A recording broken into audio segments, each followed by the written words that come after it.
በስመ አብ ወወልድ ወመንፈስ ቅዱስ አሐዱ አምላክ አሜን። በስመ አብ ወወልድ ወመንፈስ ቅዱስ አሐዱ አምላክ አሜን። በስመ አብ ወወልድ ወመንፈስ ቅዱስ አሐዱ አምላክ አሜን። ቅዱስ እግዚአብሔር አምላክና በሰላም በጥዕና ክሳብ ሰዓት ስለዝሓለወና ዕድመ ንንስሓ ስለዝሃበና ክብርን ምስጋናን ንዘለዓለም ዓለም ንዑ ይኹን። ናይ መብርሃን ጸሎት ናይ ቅዱሳን መላእክት ሓለዋ ናይ ቅዱሳን ጸጋን በረኸትን ኣማላድነትን ኩሉ ግዜ ምሳና ምስ ውሉደ ጥምቀት ይኹን። ቅዱስ ኣምላኽና እግዚአብሔር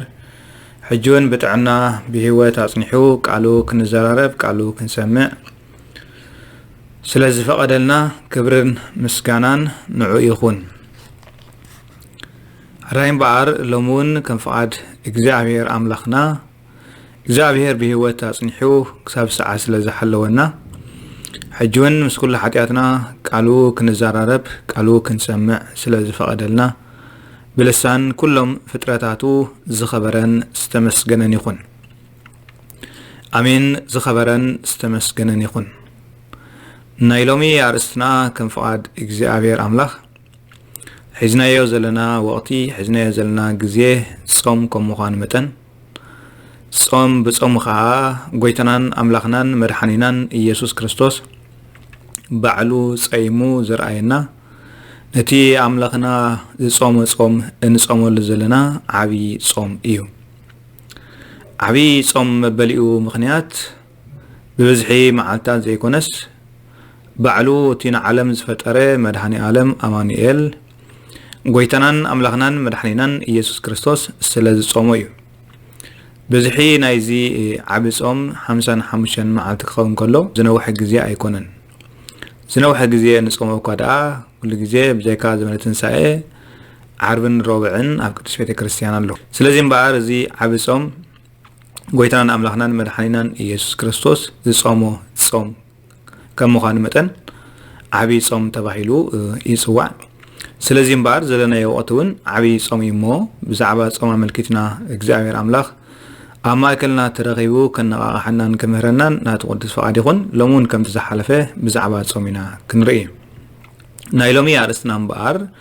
ካብ ምንታይ ኢና ንጸውም ዝብል ኣርእስቲ ክኸውን እዩ። ኣብ ዝሓለፈ ዝተፈላለዩ ክፋላት ርኢና ኣለና እግዚአብሔር ከም ዝረዳእና መጠን ሎሙን እግዚአብሔር ረዲእና ብህይወት ስለዝጸናሕና ነተሰዓ እዚኣ ከዓ ስለዝሓለወና ናይ ሎማዓንቲ ኣርእስቲ ትምህርትና ካብ ምንታይ ኢና ንጸውም ዝብል ክኸውን እዩ ማለት እዩ። እግዚአብሔር ሕጂ እውን ንቅዱሳን መንፈሱ ልኢኹ ከም ዘነቓቕሖም ንዓና ንሓጣን ድማ ከነቓቕሐና ንዛረቡን ንሰምዐን ኩሉ ንጽድቂ ክኾነልና ናይ እግዚአብሔር ኣምላኽና ናቱ ቅዱስ ፈቃድ ይኹን። ሕራይ እምበኣር ካብ ምንታይ ኢና ንጸውም ዝብል እቲ ንጾሞ ጾም ካብ ምንታይ ምዃኑ ካብዚ ቀፂልና ክርኢና። እዚ ከዓ ኣብ ክልተ ከፊልና ኢና ንሪኦ። እቲ ቀዳማይ ግዜ ተፈሊሉ ዝጽወም ጾም እዩ። እቲ ካልኣይ ከዓ ኩሉ ግዜ ዘየቋርጽ ብህይወት ክሳዕ ዘለና እንጾሞ ጾም እዩ። እቲ ግዜ ተፈሊሉ እንጾሞ ጾም እንታይ እዩ? እቲ ግዜ ዘይፍለዮ ኩሉ ግዜ ዝጽወም ጾም ከ እንታይ እዩ ንዝብል ካብዚ ቀፂልና ከም ፈቃድ ኣምላክ ክርኢ። በቲ ቀዳማይ እንተደኣ ጀሚርና ቁፅሪ 1 ግዜ ተፈሊሉ ዝጽወም ጾም ብመሰረት ቅድስት ቤተ ክርስቲያን ሰሪዓቶ ዘላ ናይ ጾም ግዜያት ደቂ ቅድስት ቤተ ክርስቲያን ወይ ድማ ሰባት ብሓፈሻ ንገዛእ ሰብነትና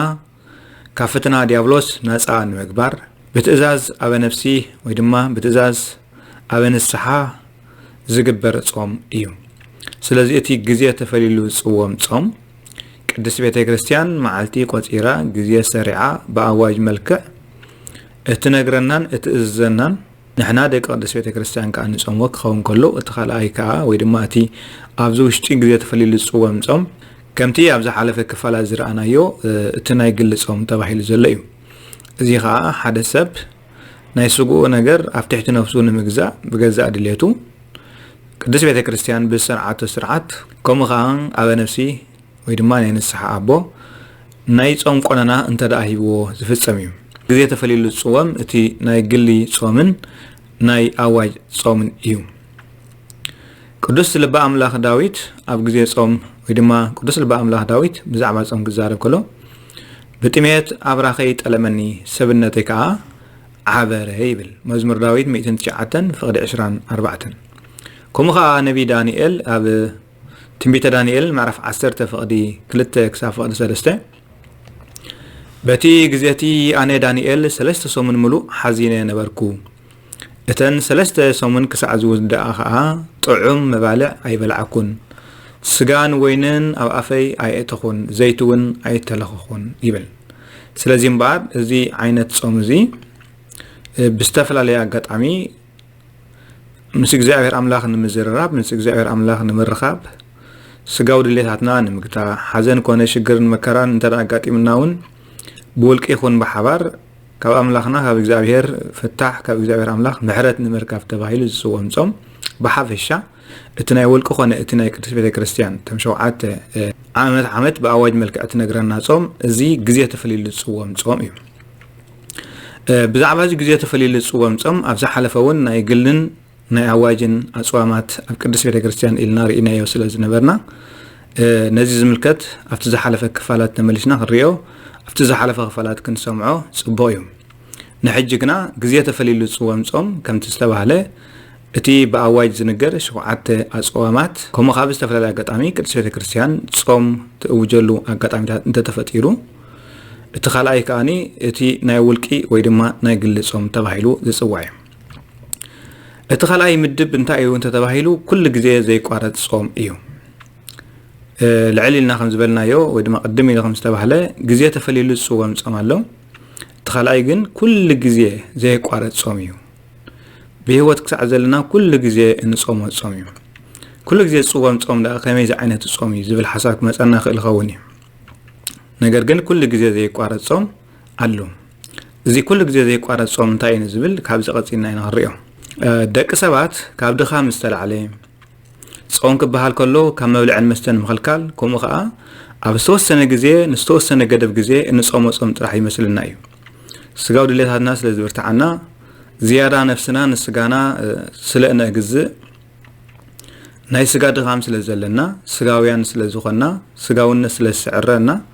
ጾም ክበሃል ከሎ መብዛሕትኡ ግዜ ካብ ምብላዕን ካብ ምስታይ ንምኽልካል ጥራሕ ዝመስለና ሰባት ውሕዳት ኣይኮናን ተኾነ ብዘይ ምቁራጽ ኩሉ ግዜ ክንጸውም ከም ዝግባአና ልቤልና ክነስተውዕል ብኣይምሮ ከዓ ክነስተንትኖ ይግባአና እዩ ብጀካቲ ብግልና ንጾሞ ብጀካቲ ብኣዋጅ ቅዱስ ቤተ ክርስቲያን እትነግረና ንትእዘና ንጾም ኩሉ ግዜ ብህይወት ክሳዕ ዘለና እንጾሞ ጾም ከም ዘሎ ክነስተውዕልን ከነስተብህልን ኣለና እዚኣቶም ከዓ ቀዳማይ ልሳን እዩ ልሳንና ካብ ሓሜት ካብ ጸርፊ ካብ ዘጸይፍ ዘረባ ካብ ምዝራብ ካብ ሓሶት ምስጢር ካብ ምብታን ኣብ ዘይ ጉዳይ ከኣቲኻ ካብ ምዝራብ ወዘተ ኩሉ ግዜ ክቆጠብ ይግባእ እዩ ስለዚ ልሳንና ኩሉ ግዜ ክጸውም ኣለዎ በዚ ዕለት እዚ ክጸውም የብሉን ዝበሃል ነገር ኣይለን